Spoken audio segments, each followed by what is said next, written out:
Myths of reverse discrimination.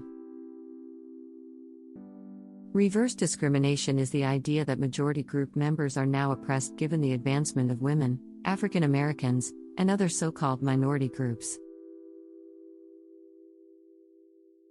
This myth is based on fear of demographic shifts, a scarcity mindset, and shifting cultural norms.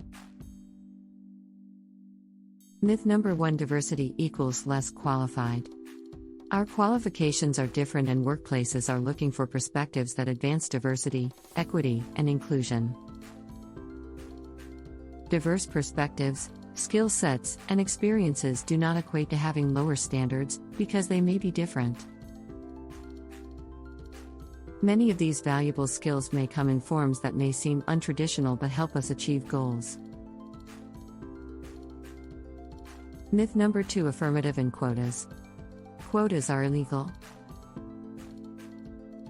Affirmative actions are the goals organizations set to maintain a competitive advantage. Parity is the concept of mirroring your region's demographics along social categories like race and gender. Affirmative actions are organizational declarations of setting goals, monitoring progress, and providing resources to assure the creation of a competitive, inclusive, and diverse workforce. Myth number 3: white men are the new oppressed group. Challenges to historical patriarchal systems have given rise to questions about the role white men can play in the equity, diversity, and inclusion space.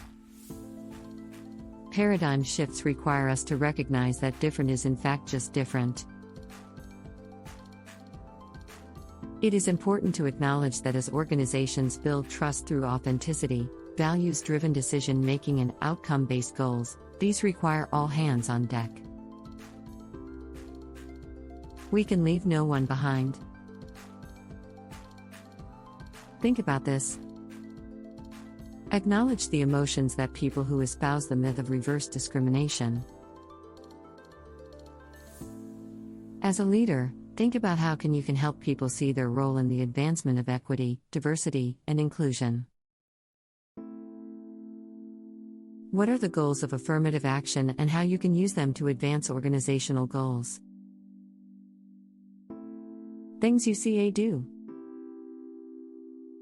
Challenge people to critically think about the notion of reverse discrimination by asking them about data and statistics that support their claim. Align diversity strategies with organizational goals based on the high standards, while also looking at the advantages diverse perspectives and experiences can offer. Create open dialogue channels to address the ambiguity and uncertainty cultural shifts may cause. In summary,